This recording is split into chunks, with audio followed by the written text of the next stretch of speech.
Chers téléspectateurs du micro du Pasteur Bobo, partout où vous êtes à travers le monde, on vous dit bonjour ou bonsoir, ça dépend de l'heure à laquelle vous nous regardez. Nous sommes avec Patrick Imiko, nous sommes avec lui, on va essayer de parler par rapport à notre pays, analyste politique, intellectuel congolais. Je peux l'appeler progressiste. Bonjour Patrick. Oui, bonjour Pasteur Bobo. Progressiste? On va dire du renouveau. Renouveau. Oui, renouveau. Comment voyez-vous les choses? Les 100 jours de Félix Tshisekedi, j'ai commencé par ça. 100 jours de Félix Tshisekedi. Bon, dès les débuts du mandat, on avait bien expliqué à nos compatriotes que ce mandat-ci va être un mandat poussif, avec beaucoup de complications, parce que tout ce qui a été préparé n'a pas été construit pour que nous puissions avoir une situation calme. Donc, pour les 100 jours de Félix, on va dire en un mot, une situation un peu agitée sur le plan politique, beaucoup agitée.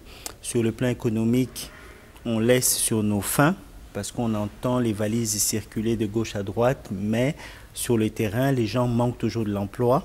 Sur le plan social, on est en train de remarquer qu'il y a des mouvements de contestation dans tous les secteurs d'activité à l'intérieur de la RDC. Et on commence à entendre aussi les bruits au niveau des diplomates qui sont en place. C'est un peu des remous. Donc tous ces mouvements-là est en train d'ouvrir, je pense, une période qui va être assez compliquée sur le plan politique pour l'actuel président. D'aucuns diront un peu de patience, au moins depuis qu'il est là, plus de tracasseries, beaucoup de libération, des travaux partout, il fait des travaux partout pour reconstruire le pays. Il y a quand même, manifestement, on voit la bonne volonté de dire. Ok, pour les travaux qu'on est en train de voir, on ne cesserait de marteler que ce n'est pas le président actuel qui a donné l'impulsion, c'est en fait l'ancien régime qui a bien préparé cette période-là pour qu'il y ait des choses à mettre sous la dent pour le nouveau président. Parce que eux, ce qu'ils souhaitaient, c'est que surtout les nouveaux présidents n'aient pas les manettes libres pour pouvoir décider, notamment la formation d'un nouveau gouvernement. C'est toujours l'ancien gouvernement de Tchibala qui est en train de gérer les affaires courantes, comme on a l'habitude de les dire, mais on commence à regarder, à comprendre que c'est toujours le gouvernement géré par l'ancien président qui est en place. Donc le président Félix, pour lui, aujourd'hui, c'est un peu, je dirais sur le plan politique, c'est un peu compliqué parce qu'il n'est pas en mesure de lui-même de former un gouvernement capable de prendre en considération la situation politique et sociale intérieure. Par contre, pour les différents travaux qui sont mis en place au niveau des infrastructures. Bon, à Kinshasa, les gens ne pouvaient être que contents. C'est aussi une façon pour calmer un peu la population. Mais si on regarde dans les détails, les entreprises qui sont en train de faire les travaux, les personnels qui sont en train de travailler, on est encore en train de se rendre compte qu'on est encore très loin pour l'amélioration réelle de la vie, du niveau de vie de chaque Congolais qui travaille en RDC.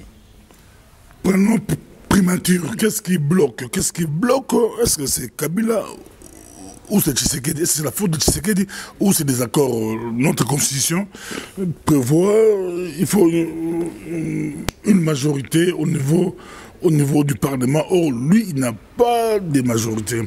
Mais la question que je poserai beaucoup plus, est-ce que le Premier ministre qui va sortir va travailler vraiment en cohésion avec Tshisekedi, bien que Kabila le demande.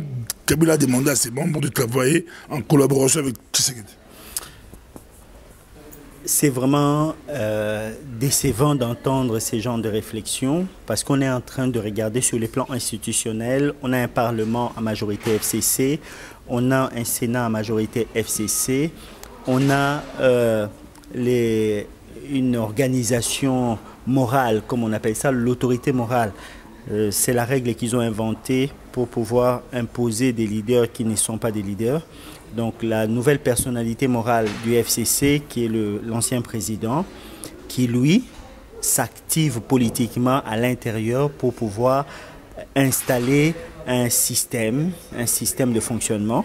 Mais on regarde au détail, on voit l'actuel président un peu en difficulté pour assembler son camp, pour pouvoir prendre des positions politiques sur des sujets importants, notamment la nomination d'un Premier ministre ou d'un informateur, ou même la dissolution du Parlement, pour certains qu'on aimerait bien s'amuser là-dessus. Mais par contre, pour l'ancien président Kabila, il pense avoir réuni tous les données pour pouvoir gérer les affaires intérieures. C'est ce qu'on avait dit lors de nos premiers rendez-vous, qu'attention, on est en train de rentrer dans une période où l'actuel président va s'occuper de la politique extérieure. Or, toutes les attentes populaires, on est en train de l'attendre sur des sujets de politique intérieure.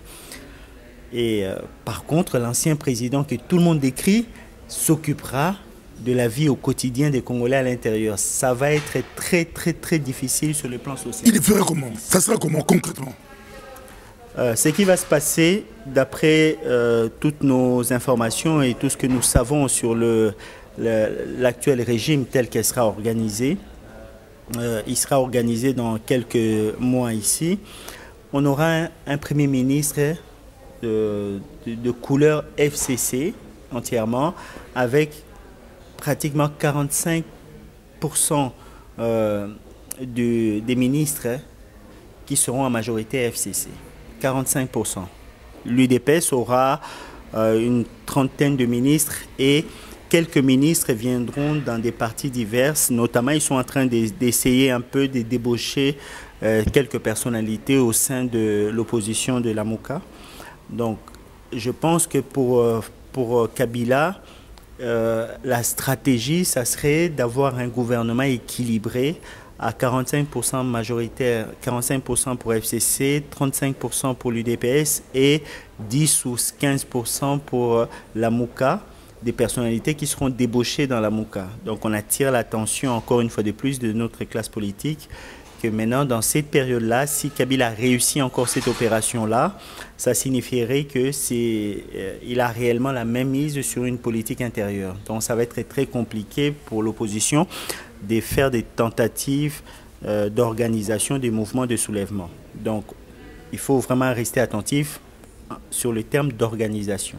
Sur les plans de vue institutionnels, on est en train de voir là les limites institutionnelles de l'actuel régime. On est en train d'arriver quasiment au bord du gouffre avec un président n'ayant pas les mêmes mises sur la législation, c'est-à-dire sur le Parlement. Il va commencer à diriger, à orienter la politique intérieure par décret. Or, les décrets ne peuvent pas être une manière de gouverner. On gouverne par les lois, on ne gouverne pas par des décrets. Ça, c'est un point. Donc, l'actuel président, M. Félix Tshisekedi, n'aura pas concrètement la même mise sur une politique intérieure quelconque. Donc, l'UDPS ne pourra pas se vanter d'avoir fait progresser la démocratie comme on est en train de l'entendre, parce que les gens du FCC bientôt vont monter au créneau en rappelant que l'ancien gouvernement, c'est toujours l'ancien gouvernement qui a signé tous les décrets pour sortir les prisonniers, pour laisser un peu la police en retrait par rapport aux manifestations, laisser la parole à l'opposition. Ça, c'est toujours le gouvernement Tshibala qui est en train de... Mais ça, c'est la vision de Félix. Là, on ne pourra pas lui dénier. C'est là, M. Patrick Iloko, ça c'est la marque même de Tshisekedi. Libérer les prisonniers, pas d'arrestation. Il y a des points là où il marque des points, il faut reconnaître. Il a ses défauts, ses erreurs, oui, mais là, c'est Tshisekedi. Ok. Pour nous qui le connaissons bien, nous savons que politiquement, aujourd'hui, ils sont un peu distants avec Tshibala, mais ce sont des amis de 30 ans. Ce sont des collaborateurs de 30 ans. Donc, je pense que dans la stratégie de l'actuel président, Tshibala était la meilleure solution pour lui avant d'accéder à la présidence. Donc il n'y a pas trop de divergence sur la vision qu'ils peuvent avoir sur comment il faut mener les affaires politiques à l'intérieur. C'est pour ça qu'il ne s'affole pas pour nommer un autre gouvernement. Ça, c'est déjà un point. Deuxième point. Il est à l'aise avec Tshibala. Oui, je pense que pour lui, c'est une solution politique la moins dangereuse pour lui. pour pouvoir décider ou s'expliquer plus facilement avec Tchibala ou par rapport à une autre personnalité du FCC, qui sera un peu plus difficile et un peu plus compliqué si nos informations encore dans les réunions, les noms qui circulaient pour le poste de Premier ministre, si c'est la personne à laquelle nous pensons qui devrait remplacer Tchibala, Félix aura beaucoup de difficultés parce que là, c'est 200 chauds du FCC qui seront en pole position. Vous pensez à qui? Il peut sortir aujourd'hui, ce soir ou demain? Oui, je pense à l'ancien président de l'Assemblée nationale, Aubin Minakou. C'est une grande personnalité forte du FCC. C'est quelqu'un qui a la confiance totale de Kabila. Et c'est lui qui a travaillé ses stratégies de faire monter l'opposition au pouvoir. Et il a participé aussi à l'élaboration des études concernant la possibilité du renversement du régime par la rue, en faisant du voyage à Ouagadougou, ainsi de suite, pour pouvoir vérifier si ces solutions-là sont faisables et applicables en RDC. Donc c'est quelqu'un qui a une certaine maîtrise de la politique intérieure et des stratégies qu'ils ont adoptées au niveau du FCC. Il connaît parfaitement les dossiers. Donc je pense que si lui arrive à la primature, les difficultés de l'actuel président vont commencer, parce que c'est quelqu'un qui a aussi de l'ambition, comme beaucoup des membres du FCC, les Bahati, mais lui, individuellement, il a beaucoup d'ambition. Il veut aller le plus haut possible, donc il ne laissera certainement pas l'occasion à Félix de pouvoir mettre la main sur la politique intérieure. Donc, pour nous, lorsqu'on nous parle, on nous dit, voilà, Félix a instauré un aspect démocratique des choses. Non, on dit, il y a simplement, aujourd'hui, une certaine réalité sociale et politique à l'intérieur de la RDC, que les gens du FCC se rendent compte, ils doivent tenir compte de ça. La pression de la rue est en train de monter. Et avec la pression de la rue, on ne décide pas n'importe comment, sinon on met le régime en difficulté. Donc ça, les garçons comme Minakou ont bien compris et ils sont en train de travailler discrètement mais efficacement pour pouvoir canaliser cette pression de la rue en provenance notamment des agents de la MOUCA, mais aussi des jeunes de l'UDPS qui sont en train eux aussi de contester certaines prises de position politiques. Donc, avec tous ces détails-là, je vois très mal comment le président actuel Félix peut s'étarer ou se dire qu'il a réalisé des choses. Tous les travaux restent devant lui. Comment il devra réaliser, comment il devra faire dans 2 mois ou dans 3 mois lorsque le Parlement sera mis en place, lorsque le gouvernement sera mis en place, lorsque les personnalités comme Aubin Minakou ou M. Bahati va arriver aux affaires et en pole position. Ça va être très, très, très compliqué pour lui de prendre des positions sur une politique intérieure du pays. Donc, en d'autres termes, est-ce que Félix va arriver à déboulonner le système FCC?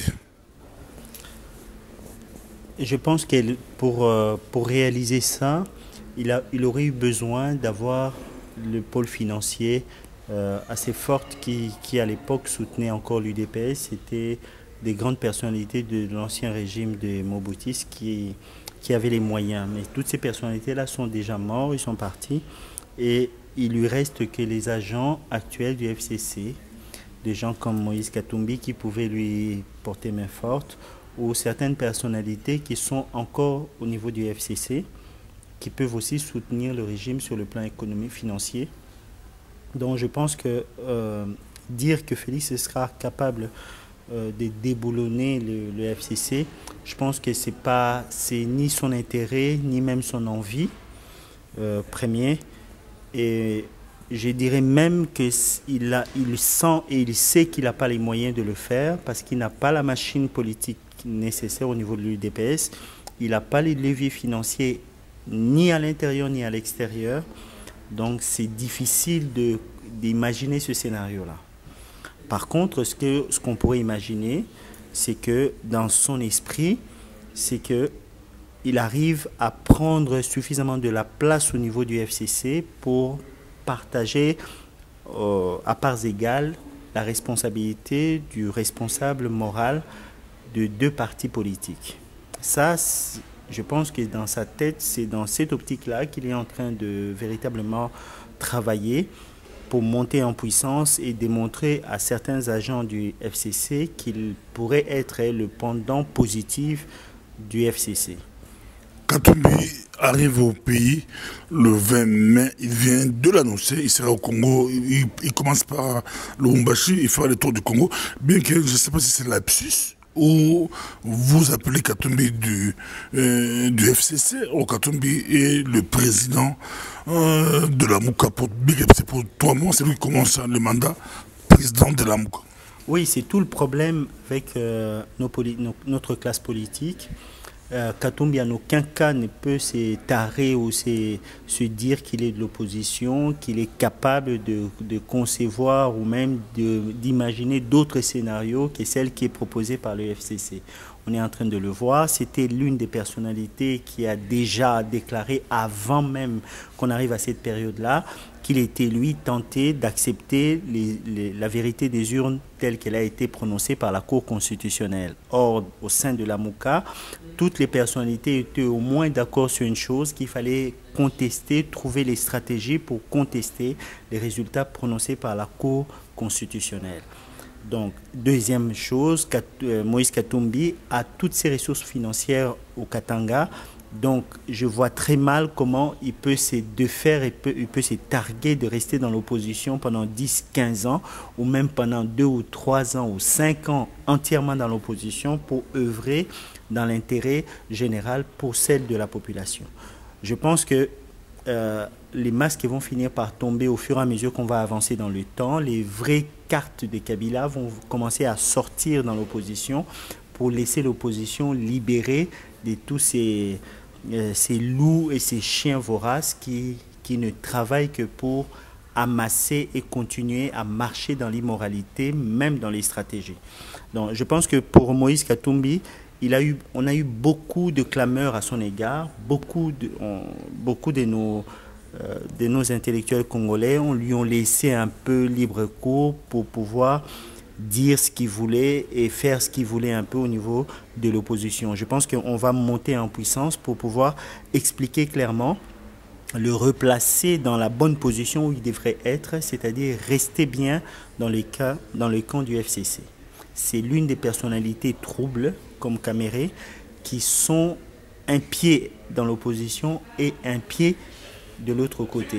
Or, sur le plan politique aujourd'hui, la RDC a besoin de clarifier ses positions, de savoir qui sont les vrais leaders de l'opposition et qui sont capables de préparer l'alternance face à la machine du FCC. N'oublions pas que la machine du FCC, c'est 18 ans de gestion inégalée et sans partage du pays. C'est 18 ans de pillage forcené de la République dans tous les aspects financiers, mais aussi dans les aspects sociaux. Pendant 18 ans, le FCC n'a pas construit les tissus sociaux, il n'a pas construit l'économie, il n'a pas construit une stratégie collective pour pouvoir aider les populations de la RDC à sortir du marasme et de la crise. Par contre, le FCC a organisé et a structuré les chaos qu'on a aujourd'hui. C'est-à-dire où tous les acteurs économiques se partagent un marché sans les Congolais eux-mêmes. Donc, dans cette stratégie-là, je vois il va falloir vraiment que nous devons arriver, nous, les intellectuels, à replacer les choses telles qu'elles sont et à dévoiler un peu les masques pour que personne ne franchisse les lignes rouges comme Moïse l'a fait pendant au moins 2 ou 3 ans maintenant.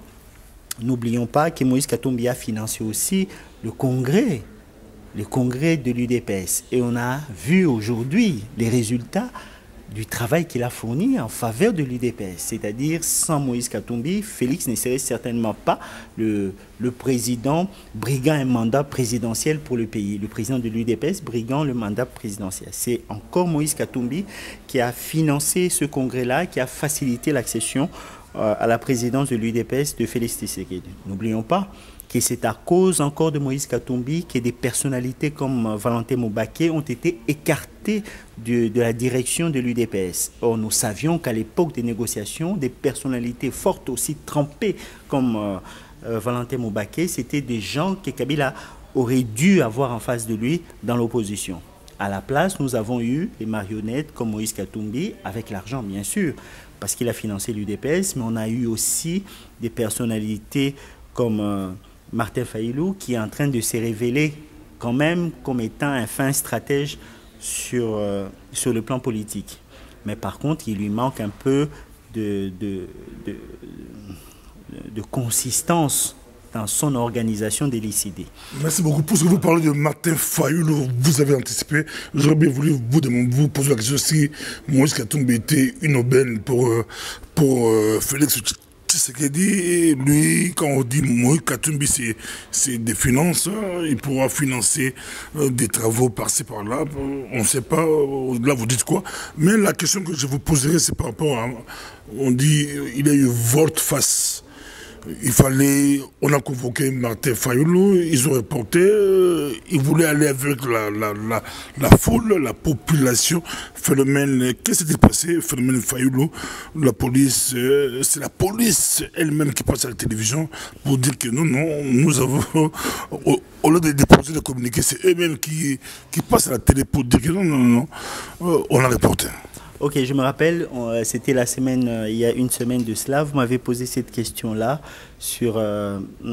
dans l'une de vos émissions et je vous avais répondu, je vous ai dit, ne vous inquiétez pas, Monsieur Martin Fayulu va commencer à prendre l'épaisseur et surtout, il a bien compris maintenant, lui, l'enfant du peuple, il a bien compris qu'il a en face de lui des véritables tueurs en politique. Donc, face à des individus comme ça, il va falloir que lui-même prenne de l'épaisseur politique, mais qu'il prenne aussi de l'assurance quant à sa position de celui qui a gagné les élections et de sa position présidentielle.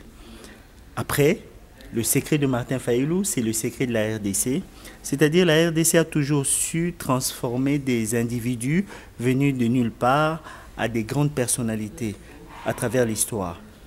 On a regardé dans notre histoire un peu, en s'amusant un peu, on a regardé d'où venait l'ancien Premier ministre Patrice Emery Lumumba, encore de nulle part. Personne ne pouvait parier un centime avant les élections de 60 qu'un jour, un beau jour, un jeune homme de ce calibre-là serait à la direction du pouvoir en RDC.